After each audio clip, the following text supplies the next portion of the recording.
Normal delivery हवी आहे का? तुम्हाला माहिती आहे का की काही व्यायाम करून काही व्यायाम तुम्ही नियमितपणे केले तुमचे 9 महिने तर तुमची नॉर्मल डिलिव्हरी होण्यासाठी तुम्हाला नक्कीच मदत होऊ शकते. काहींना असं वाटत असतं की ही व्यायाम करणं प्रेग्नन्सीमध्ये सेफ आहे का? तर या सगळ्या प्रश्नांची उत्तरं जर तुम्हाला हवी असेल तर आजचा माझा व्हिडिओ हा शेवटपर्यंत बघा. नमस्कार, मी डॉक्टर अश्विनी देशमुख, तुमची गायनेकोलॉजिस्ट. आज सगळ्या प्रेग्नंट महिलांसाठी एक अतिशय महत्वाचा आणि इंटरेस्टिंग टॉपिक मी बोलणार आहे आणि तो म्हणजे प्रेग्नन्सी मधील एक्सरसाइज, ज्या की तुम्हाला प्रेग्नन्सी हेल्दी ठेवण्यासाठी, तुमचं अंग मोकळं ठेवण्यासाठी आणि तुमच्या नॉर्मल डिलिव्हरीसाठी तुम्हाला मदत करतील. चला तर मग बघूयात की प्रेग्नन्सी मध्ये तुम्ही कुठल्या कुठल्या एक्सरसाइजेस सेफली करू शकतात आणि कुठल्या कुठल्या लोकांनी ह्या एक्सरसाइज करणं शक्यतो अवॉइड करावं. तर सगळ्यात पहिल्यांदा बघूयात की या एक्सरसाइज किंवा हे व्यायाम केल्यामुळे तुम्हाला काय फायदा होऊ शकतो. तर प्रेग्नन्सीमध्ये तुम्हाला मोकळं आणि हलकं वाटण्यासाठी, तुमच्या हालचाली सुरळीत होण्यासाठी आणि पुढे जाऊन तुमची नॉर्मल डिलिव्हरी होण्यासाठी तुमच्या कमरेच्या खालच्या भागाचे स्नायू, तुमचे योनी मार्गाच्या आजूबाजूचे स्नायू, ज्याला आम्ही पेल्विक गर्डलचे स्नायू म्हणतो, आणि मांड्यांचे स्नायू हे शिथिल असणं, लवचिक असणं आणि त्यांच्यामध्ये एक प्रकारची स्ट्रेंथ असणं हे खूप आवश्यक असतं की जेणेकरून तुम्हाला प्रेग्नन्सी मधल्या सगळ्या हालचाली सुखदपणे करता येतील आणि पुढे जाऊन तुमची नॉर्मल डिलिव्हरी व्हायला सुद्धा मदत होईल. तर ह्या सगळ्या 3 गोष्टी करण्यासाठी नक्की कुठलेही व्यायाम तुम्ही करायला पाहिजेत. अजून एक गोष्ट की प्रेग्नन्सीमध्ये तुमचा जो पेल्विक बोन आहे, पेल्विक गर्डल आहे, त्याची मोबिलिटी खूप आवश्यक असते आणि म्हणून ह्या पेल्विक मसलशी रिलेटेड एक्सरसाइज करणं तुम्ही आवश्यक असतं. यामध्ये सगळ्यात महत्वाची आणि साधी सोपी एक्सरसाइज आहे ती म्हणजे खाली बसून पोछा मारणे, की ज्याच्यामुळे काय होतं की तुमचा पेल्विक गर्डल जो आहे तो ताणायला मदत होते, तुमच्या खालच्या योनी मार्गाच्या स्नायूंवरती ताण येतो, त्याची लवचिकता वाढते. दुसरा महत्वाचा व्यायाम आहे की डक वॉक. याच्यामुळे सुद्धा तुमच्या पेल्विक गर्डलला थोडीशी लवचिकता येते, तुम्हाला हालचाली सोप्या होतात आणि तुमचं बाळ 7व्या-8व्या महिन्यामध्ये खाली येण्यासाठी या डक वॉकमुळे मदत होऊ शकते. तिसरी महत्वाची एक एक्सरसाइज ती म्हणजे मलासन. तर मलासनामध्ये सुद्धा जर तुम्ही बघितलं तर त्याच्यामुळे तुमच्या मांड्यांचे स्नायू, तुमचे पेल्विक गर्डलचे स्नायू आणि तुमच्या खालच्या ओटीपोटाचे स्नायू, तुमच्या कमरेचे स्नायू हे सगळे ताणल्या जातात आणि तुमचं बाळाचं डोकं सुद्धा खाली येण्यासाठी याच्यामुळे मदत होऊ शकते. त्यामुळे साधारण 6व्या-7व्या महिन्यानंतर तुम्ही मलासन घ्या किंवा खाली बसून पोछा मारणे किंवा मग हे डक वॉक करणे, ह्या एक्सरसाइज हळूहळू सुरू केल्या पाहिजेत. म्हणजे दिवसातून आधी 5 वेळा, मग 10 वेळा, मग 15 वेळा, 20 वेळा, 25 वेळा असा काउंट तुम्ही तुमच्या स्ट्रेंथनुसार वाढवू शकता. आता अजून एक महत्वाचा प्रश्न बऱ्याच वेळा आम्हाला महिला विचारतात की मॅडम आम्ही पायऱ्या चढू शकतो का? मग दिवसातून आम्ही किती पायऱ्या चढू शकतो? मग त्याच्यामुळे बाळावरती काही परिणाम होईल का? किंवा बाळ खाली सरकेल का? आमची डिलिव्हरी लवकर होईल का? तर ऍक्च्युली पायऱ्या चढणं म्हणजे क्रॉसमध्ये पायऱ्या चढणं की ज्याच्यामुळे तुमचं पेल्विक गर्डल हे खालीवर होईल, हे तर खूप महत्वाची एक्सरसाइज आहे. याच्यामुळे तुमचं बाळ जर डिफ्लेक्स पोझिशन मध्ये असेल, म्हणजे डोक्याकडून नसेल किंवा म्हणजे पायाकडून असेल किंवा डोक्याकडून असेल पण ते चुकीच्या पोझिशन मध्ये असेल, ज्याला आम्ही डिफ्लेक्स हेड म्हणतो, तर ते प्रॉपर फ्लेक्स होऊन तुमच्या पेल्विस मध्ये जाण्यासाठी ही जी क्रॉस पायऱ्या चढण्याची पद्धत आहे ही खूप महत्वाची आहे. फक्त तुम्ही हळुवारपणे त्या चढणं आणि उतरणं आवश्यक असतं. या क्रॉस स्टेअर केस चढण्यामुळे तुमचं बाळ खाली येण्यासाठी तुम्हाला नक्कीच मदत होऊ शकते आणि ते बाळ तुमच्या पेल्विक बोन मध्ये फिक्स होण्यासाठी सुद्धा ही एक्सरसाइज खूप महत्वाची आहे. आता पूर्ण 9 महिने बऱ्याच जणांचं म्हणणं असतं 7व्या-8व्या महिन्यानंतर की मॅडम मला खाली खूप गच्च झाल्यासारखं वाटतंय, मला काही हालचालच करता येत नाहीये. तर अशा वेळेस ह्या सगळ्या गोष्टी टाळण्यासाठी ऍक्च्युली तुम्ही लोअर बॅकच्या म्हणजे कमरेच्या खालच्या भागाच्या एक्सरसाइज, नंतर मांड्यांच्या एक्सरसाइज करणं आवश्यक असतं की जेणेकरून तुमच्या मांड्या, तुमची खालची कंबर ही रिलॅक्स राहील.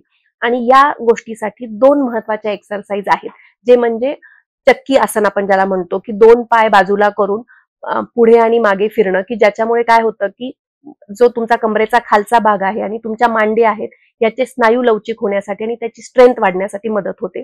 त्याचबरोबर बटरफ्लाय आसन सुद्धा ह्या तुमच्या योनी मार्गाचे स्नायू लवचिक करण्यासाठी, त्याची स्ट्रेंथ वाढवण्यासाठी आणि त्याचबरोबर मांड्यांची स्ट्रेंथ वाढवण्यासाठी खूप महत्वाच्या ठरू शकतात. लोअर बॅकचा पेन सुद्धा याच्यामुळे कमी होऊ शकतो आणि डिलिव्हरीच्या वेळेस तुम्हाला तुमच्या कमरेचे स्नायू, तुमच्या खालच्या ओटीपोटाचे स्नायू, तुमचे मांड्यांचे स्नायू ताकदवर असणं आवश्यक असतं, कारण तरच तुम्ही प्रॉपर तुमच्या बाळाला पुश करू शकता.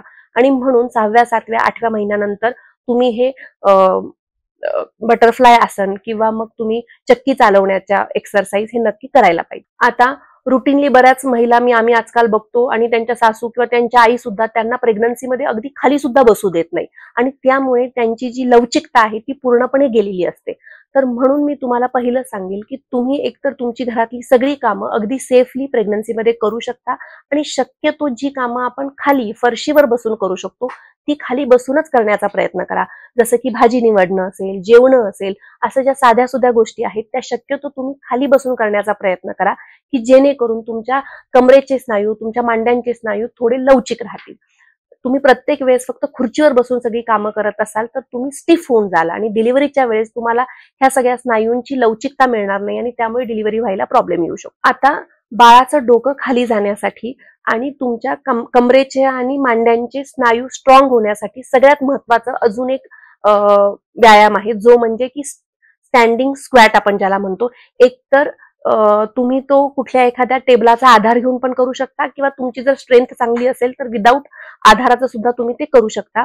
याच्यामध्ये आपण काय करतो की तुमचा कमरेचा खालचा भाग आणि तुमचे गुडघे याच्यामधून तुम्ही साधारण एक फूट खाली येणं आणि पुन्हा वरती जाणं अपेक्षित असतं, जेणेकरून तुमच्या त्या स्नायूंची लवचिकता वाढेल आणि तुमचा स्टॅमिना सुद्धा वाढेल. आणि स्क्वॅट केल्यामुळे तुमचं बाळाचं डोकं खाली येण्यासाठी सुद्धा खूप मदत होते. तर 8व्या महिन्यानंतर स्क्वॅट करणं सुद्धा खूप आवश्यक असतं. म्हणजे 8व्या महिन्यानंतर जर तुम्ही डक वॉक केलं, खाली बसून पोछा मारलात, स्क्वॅट केलं तर तुमचं बाळाचं डोकं खाली येण्यासाठी खूप मदत होऊ शकते. शेवटचं सगळ्यात महत्वाचं म्हणजे डिलिव्हरीच्या वेळेस तुम्हाला जेव्हा पुश करायचं असतं, जेव्हा तुम्हाला कळा घ्यायच्या असतात, तेव्हा तुमचा स्टॅमिना असणं खूप आवश्यक असतं आणि हा स्टॅमिना आणण्यासाठी तुम्ही श्वासोच्छवासाचे व्यायाम करणं सुद्धा खूप आवश्यक असतं. तुमचं फुफ्फुसाचे जे मसल्स आहेत ते स्ट्रॉंग करणं सुद्धा खूप आवश्यक असतं की जेणेकरून जेव्हा डिलिव्हरीच्या वेळेस शेवटच्या वेळेस तुमची जागा पूर्ण उघडलेली असते आणि डॉक्टर तुम्हाला पुश करायला सांगतात तेव्हा तुम्ही तुमच्या पूर्ण एनर्जीसह तुमचा श्वास रोखून खाली कळ घेणं आवश्यक असतं आणि त्यासाठी तुम्ही श्वासोच्छवासाचे व्यायाम पूर्ण 9 महिने करणं खूप आवश्यक असतं की जेणेकरून तुमचा स्टॅमिना वाढेल. शेवटचं आणि महत्वाचं म्हणजे पूर्ण प्रेग्नन्सी भर इव्हन पहिल्या महिन्यापासून ते शेवटच्या महिन्यापर्यंत तुम्ही वॉकिंग करणं सगळ्यात महत्वाचं आहे. सकाळी आणि संध्याकाळी कमीत कमी 20-20 मिनिटं तुम्ही वॉकिंग करणं आवश्यक असतं की जेणेकरून तुमचा स्टॅमिना वाढेल, तुमचा स्टॅमिना लो होणार नाही. कारण की प्रेग्नन्सीमध्ये आपला विटॅमिन्सची कमतरता झाल्यामुळे, आपल्या पोटाचा घेर वाढल्यामुळे आपला स्टॅमिना कमी झालेला असतो आणि म्हणून सततच्या वॉकिंगमुळे तुम्ही हा तुमचा स्टॅमिना वाढवू शकता. आता बऱ्याच महिलांच्या मनात ह्या शंका असतात की एवढ्या सगळ्या एक्सरसाइज मॅडमनी आम्हाला सांगितल्या पण याच्यामुळे आमच्या बाळावर काही परिणाम होईल का, मग आमची जागाच लवकर उघडेल का, मग आम्हाला लवकर डिलिव्हरी होईल का, मग आम्हाला ब्लिडिंग झालं तर काय. तर हे सगळे मी जे तुम्हाला व्यायाम सांगितले हे ऍक्च्युली तुम्ही तुमच्या डॉक्टरांशी चर्चा करूनच करायला पाहिजेत.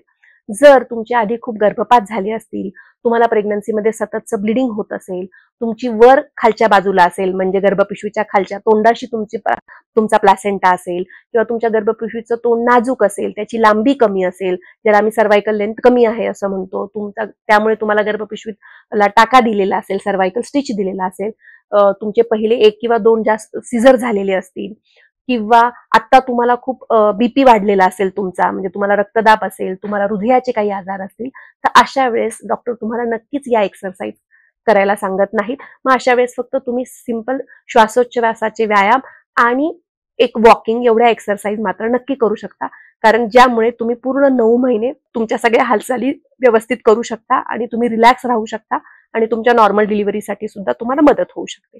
तर मला असं वाटतं की साधारण कुठल्या एक्सरसाइजेस सेफली तुम्ही प्रेग्नन्सीमध्ये करू शकता आणि त्याच्यामुळे तुम्हाला नॉर्मल डिलिव्हरी होण्यासाठी कसा फायदा होऊ शकतो याच्यावरती मी व्यवस्थित चर्चा केली आहे.